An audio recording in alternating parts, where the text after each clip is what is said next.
तो देश में लोकसभा चुनाव का बिगुल बजने के बाद ही अब राजनीतिक सरगर्मियां भी तेज होती नजर आ रही हैं। दरअसल लोक गायिका नेहा राठौर के चुनावी मैदान में उतरने की अब खबर सामने आ रही है। लोक गायिका इस बार चुनावी मैदान में अपनी किस्मत आजमा सकती हैं। कयास लगाए जा रहे हैं कि गायिका नेहा राठौर कांग्रेस से चुनाव के मैदान में मनोज तिवारी को कड़ी टक्कर देती हुई नजर आ सकती हैं।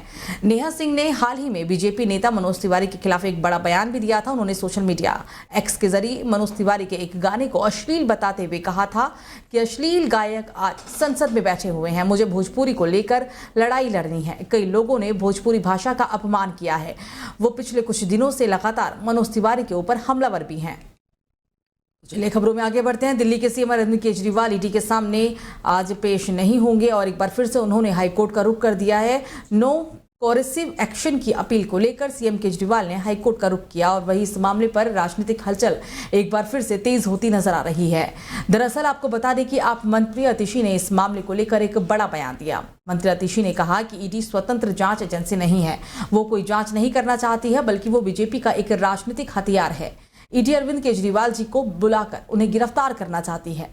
आगे अतिशी ने कहा कि अगर ईडी का इरादा साफ है तो वो कोर्ट में खड़े होकर कहे कि हम अरविंद केजरीवाल को गिरफ्तार नहीं करेंगे। कल जब हम हाई कोर्ट गए तो ईडी ने तो अरविंद केजरीवाल जी की अर्जी का पुरजोर विरोध भी किया।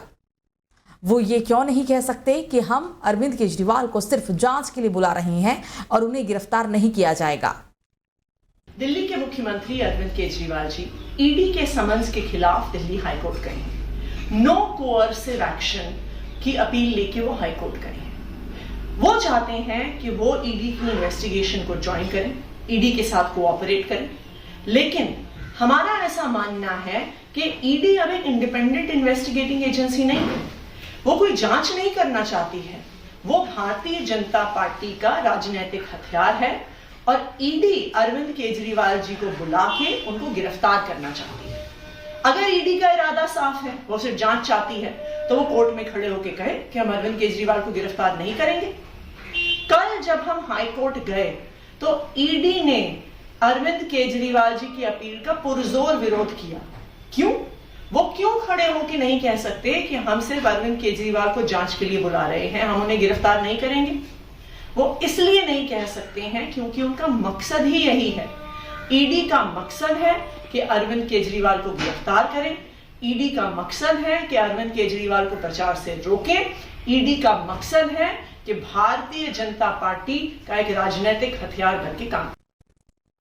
तो वहीं बदायूं में 19 मार्च को 2 मासूमों की निर्मम हत्या कर दी गई थी। इस घटना के बाद से ही क्षेत्र में सनसनी फैली हुई है और इतना ही नहीं, देश भर के लोगों में भी काफी गुस्सा देखने को मिल रहा है। सूत्रों के मुताबिक दोनों मासूमों की पोस्टमार्टम रिपोर्ट भी सामने आ चुकी है और इसमें बताया जा रहा है कि दोनों बच्चों आयुष और आहान पर धारदार हथियार से हमला किया गया था। बड़े बेटे आयुष पर आरोपी साजिद ने 14 बार वार किया था, तो वहीं आहान पर 9 बार वार किया गया था। दोनों के शरीर पर कुल 23 बार धारदार हथियार से हमला किया गया। रिपोर्ट के मुताबिक गर्दन पर वार करने के बाद दोनों की पीठ, छाती और पैरों पर भी धारदार हथियार से हमला किया गया था। दोनों के पैरों पर इस तरह के वार हैं जैसे तब होते हैं जब कोई भाग रहा हो और उसे रोकने के लिए मारा गया हो।